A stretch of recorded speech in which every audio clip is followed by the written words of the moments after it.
Hai, kembali lagi dengan Indra Fauzi HSP.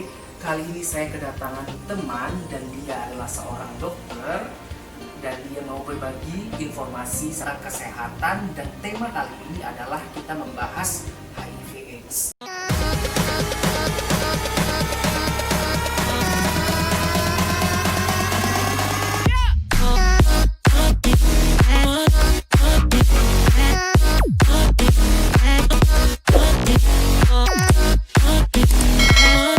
Dan hari ini saya kedatangan teman saya, dia adalah seorang dokter, Dokter Ahmad. Oke, baiklah kita undang. Halo dok, apa kabar? Halo, alhamdulillah baik. Jadi kita di sini membahas tema tentang HIV/AIDS. Jadi pada dasarnya dulu dok, sebenarnya banyak orang yang tidak tahu ya HIV dengan AIDS itu sama atau tidak. Bisa dijelaskan? Pertama kita harus tahu dulu apa itu HIV ya. Ya. Jadi HIV itu kepanjangannya adalah Human Immunodeficiency virus ya. Jadi penyebabnya adalah karena virus. Jadi patogen yang menyebabkan terjadinya sistem imun menjadi turun. Biasanya yang diserang adalah CD4 markernya. CD4. Iya, jadi CD4 markernya itu adalah satu sistem kekebalan tubuh yang terdapat di makrofag atau limfosit. Jadi perbedaannya dengan AIDS itu bagaimana? Nah, kalau AIDS adalah White Immunodeficiency Syndrome, di mana telah terjadi proses sistem imun kita itu sudah mulai menurun dan sudah terjadi yang namanya infeksi opportunistik atau infeksi yang disebabkan karena HIV itu sendiri. Jadi bisa menyebabkan neoplasma spunder atau tumor spunder, kemudian bisa menyebabkan penyakit-penyakit lain. Jadi apa aja sih dok gejala-gejala orang yang terkena HIV ini bagaimana? Oke, untuk gejala HIV secara secara spesifik ya, untuk mengetahui apakah seseorang itu menderita HIV secara spesifik itu tidak ada gejala khususnya. Hanya aja kita nanti akan membagi pasien HIV ini menjadi 4 stadium. Ya, stadium pertama biasanya asimptomatik, biasanya tanpa gejala ya. Kadang-kadang dia tanpa gejala. Kemudian nanti di stadium 2 itu nanti terjadi penurunan berat badan kurang dari 10% dari berat badan awalnya. Penurunan berat badan Jadi dia akan semakin kurus. Kemudian nanti akan terjadi kulitnya akan sedikit mengering ya. Kemudian kulitnya akan mengering, akan terjadi peradangan pada kulit. Kemudian nanti akan terjadi sariawan rekaren atau berulang. Kemudian biasanya nanti akan terjadi jamur pada daerah mulutnya, tapi nanti akan hilang sendiri. Itu stadium 2. Masih stadium 2 ya. Nah, untuk stadium 3 biasanya nanti berat badannya akan turun lebih dari 10%. Jadi lebih banyak biasanya ya. Jadi lebih dari 10%. Kemudian nanti biasanya disertai dengan infeksi jamur pada mulutnya. Kemudian dia nanti akan terjadi sariawan pada daerah ujung lidah. Kemudian biasanya akan disertai dengan diare yang berkepanjangan. Banyak sekali gejala lainnya. Karena dia tidak memiliki gejala khusus atau yang spesifik. Nah, untuk gejala yang keempat, dari gejala yang 3 tersebut biasanya nanti bisa timbul yang namanya encephalopati, artinya peradangan pada selaput otak yang disebabkan oleh virus HIV itu sendiri. Jadi kondisinya lebih berat. Jadi dok, kembali ke awal, bagaimana kita tahu kalau kita itu positif atau tidak HIV? Untuk menentukan kita apakah kita sekarang ini kita statusnya adalah HIV, kita positif kemudian atau tidak, pertama kita harus tahu dulu penyebabnya itu. Biasanya penyebabnya kita bagi menjadi 3 aja ya. Apakah dia ada hubungan kontak seksual tanpa menggunakan pengaman, kemudian ada menggunakan jarum suntik atau transfusi, atau infeksi secara vertikal. Artinya infeksi vertikal itu misalnya dari ibu ke janin ya. Jadi nanti dari situ kalau misalnya seandainya kita dari yang 3 tersebut pernah melakukan, atau misalnya kita curiga dengan gejala-gejala tersebut, kita pertama harus cek dulu antigen HIV-nya. Jadi antigen virusnya di dalam tubuh kita itu kita harus cek dulu. Nah, untuk menentukan antigennya itu biasanya nanti akan digunakan 3 regimen. Jadi ada yang A1, A2, A3. Jadi nanti seandainya misalnya A1-nya positif, kemudian A2-nya negatif, kemudian nanti akan dicek ulang lagi. Dicek ulang 1 bulan kemudian, dilihat apakah A1-nya kembali positif atau negatif. Kalau negatif berarti tidak, berarti hasilnya non reaktif. Non reaktif ya, bisa dijelaskan kan dok? Sebenarnya reaktif dan non reaktif itu bagaimana itu? Artinya dari kita tahu kalau misalnya reaktif atau non reaktif bisa dijelaskan dari hasil dari hasil dari darah itu sendiri. Nanti kita lihat apakah dari penggunaan regimen yang dicek untuk melihat antigen antibodi HIV di dalam tubuh kita, apakah bereaksi dengan antigen yang ada yang kita cocokin dengan alat yang kita ukur tersebut. Jadi dok, seandainya nih dok, misalnya kita tes HIV tapi hasilnya itu positif atau reaktif, apa langkah yang harus kita lakukan? Oke, setelah misalnya seandainya hasil kita misalnya dari regimen A1, A2, A3 positif dan hasilnya disimpulkan bahwa kemungkinan adalah reaktif, maka sebaiknya kita lakukan untuk menghitung CD4, CD4 marker yang di dalam tubuh kita. Jadi nanti di situ kita lihat apakah sistem kekebalan tubuh kita atau CD4 kita itu berapa jumlahnya. Jadi nanti di situ kita bisa beranjak untuk bagaimana cara memulai pengobatan pada pasien tersebut. Kalau boleh tahu dok, jumlah CD4 yang normal itu sekitar berapa sih dok? Itu CD4 normal itu sekitar di atas 500 sampai 1300-an gitu. Oke, 500 sampai 1000. Dok, ada bilang penularan secara vertikal, apakah bisa diputus penularannya dari ibu? Misalnya ibu ini hamil, dia positif gitu, apakah bisa tertular dok? Tertular ke anaknya atau ke pasangannya gitu? Oke, jadi infeksi penularan secara vertikal itu adalah penularan dari ibu ke janinnya. Nah, apakah misalnya seandainya si ibunya adalah positif HIV, apakah anaknya bisa dibuat apakah tidak mengalami HIV atau positif HIV. Nah, itu sebenarnya bisa. Untuk sekarang itu apabila kita mengikuti aturan WHO, biasanya penggunaan obat ARV selama 12 bulan secara rutin ikuti konsumsi itu biasanya akan meningkatkan CD4. Nah, nanti biasanya kan selain dari pemeriksaan yang kita lakukan antigen antibodi HIV di dalam tubuh, kemudian kita periksa CD4-nya, kemudian kita juga akan periksa yang namanya viral load, artinya jumlah virus yang ada di dalam tubuh. Biasanya kalau seandainya si ibu rutin konsumsi obat ini selama 12 bulan, biasanya CD4-nya akan naik di atas 500, kemudian biasanya viral load-nya biasanya akan tidak terdeteksi. Jadi nanti seandainya sudah CD4-nya normal, viral load-nya juga sudah tidak terdeteksi, nah si ibu ini juga bisa yang namanya untuk hamil kembali. Jadi si anak kemungkinan untuk tidak terinfeksi HIV kemungkinan cukup besar. Pasangannya gimana? Kalau pasangannya juga sama. Jadi guys, kalau misalnya kalian ada informasi seseorang terkena positif, kalian jangan takut. Obatnya bisa ini ya dok ya? Iya, jadi obat. Jadi sistem dari obat ARV ini kan dia sebenarnya sistemnya untuk menekan si virus ini supaya tidak semakin banyak di dalam tubuh. Artinya dia tidak merusak sistem kekebalan tubuh. Jadi dia mungkin dibuat seperti dorman atau tertidur, jadi tidak aktif. Untuk sementara selama kita mengkonsumsi obat ARV-nya secara rutin. Jadi nanti kan biasanya untuk pengobatan ARV kan biasanya kan pengobatannya biasanya seumur hidup ya. Jadi selama dia mengkonsumsi ARV, kemudian tetap akan selalu untuk kontrol ke dokter untuk pengobatan ARV. Jadi dok, sementara kita tahu ya kalau era sekarang HIV zaman sekarang itu sangat berbeda dengan 90-an gitu. Kalau 90-an itu sepertinya susah sekali mencari obatnya ya. Nah, kalau untuk obat ya, untuk sekarang untuk obat ARV itu udah banyak ya di berbagai puskesmas, kemudian di rumah sakit tipe ada yang di rumah sakit, ada beberapa di rumah sakit tipe C atau tipe B atau rumah sakit yang memang ditunjuk langsung sebagai pusat untuk pengobatan HIV itu sendiri.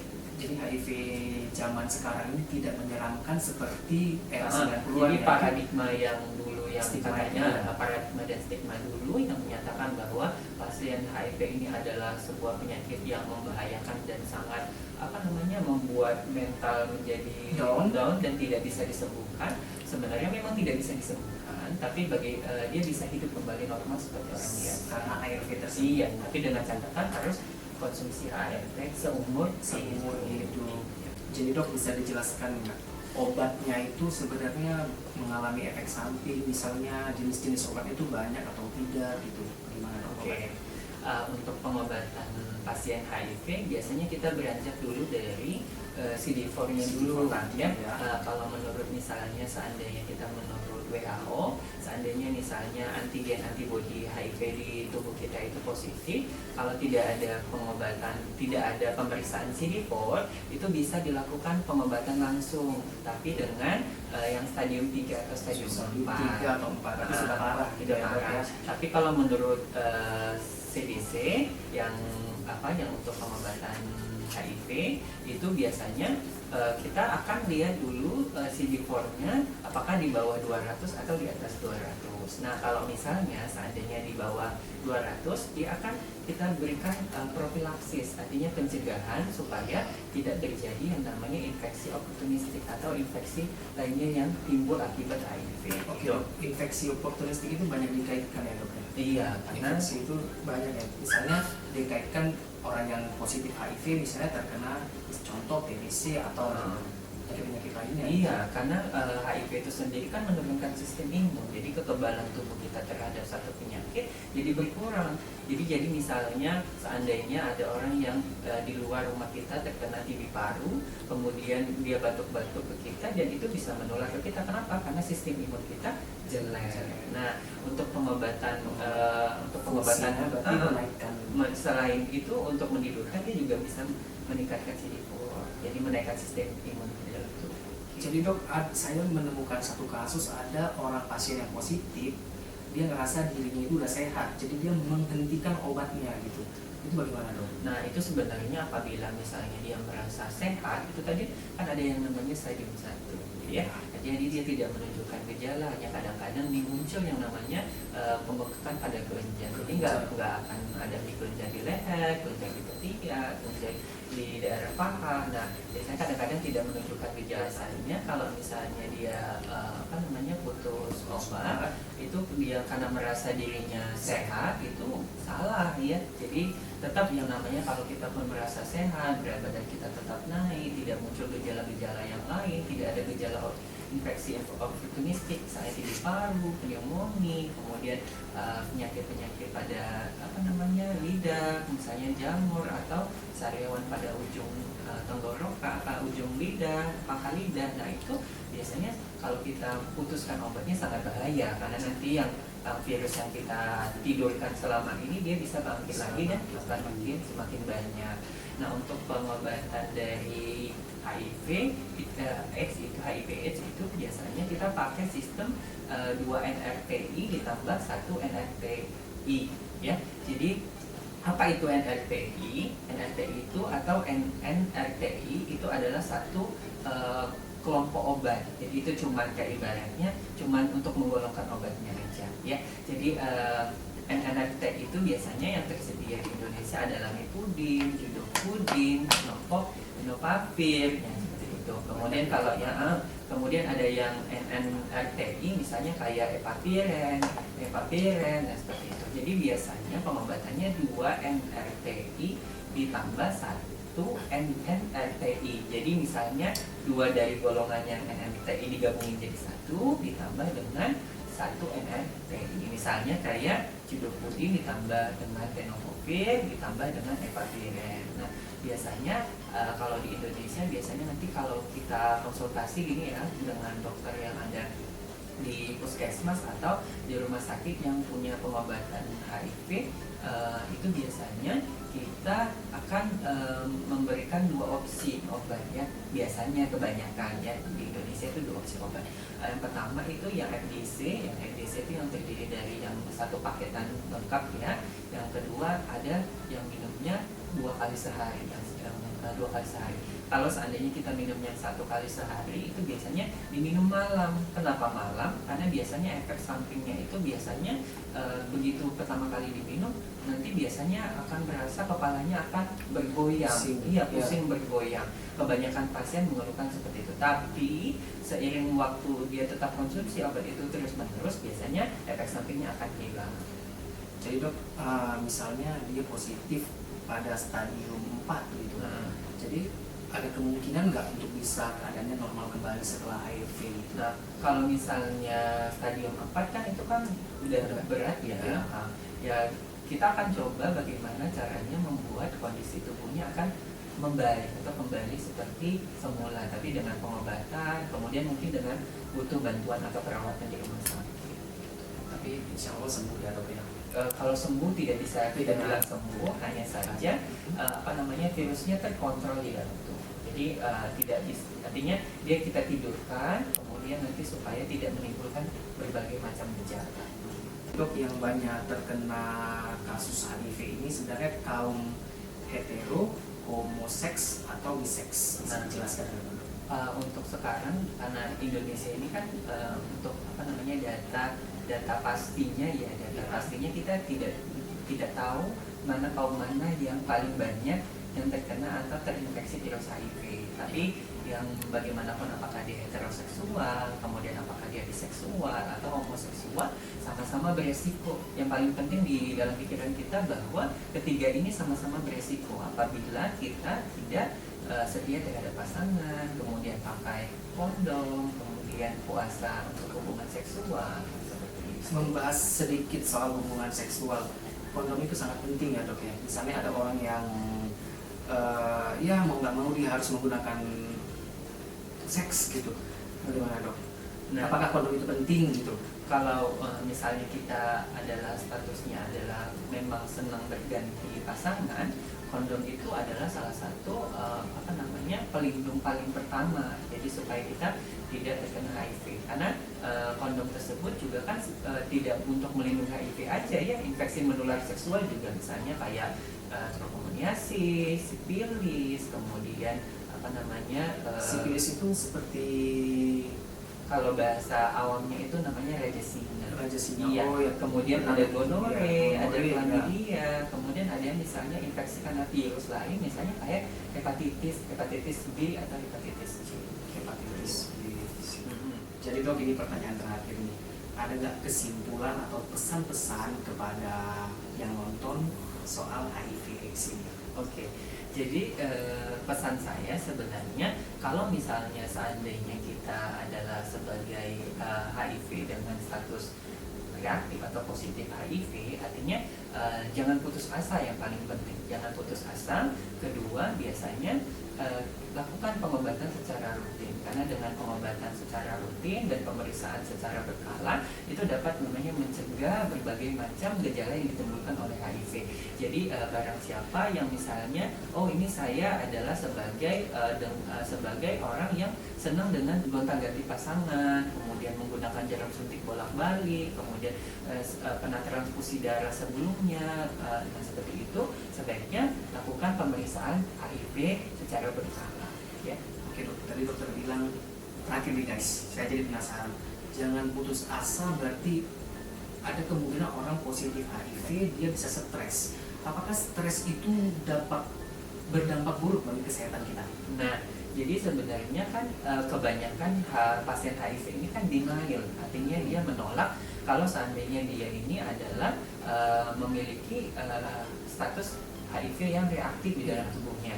Jadi biasanya di awal-awal biasanya dia akan menolak kalau dia ini statusnya adalah HIV positif. Nah, biasanya gitu. Jadi biasanya banyak kok di puskesmas atau di rumah sakit nanti ada pendamping, biasanya pendamping ya dari LSM ya.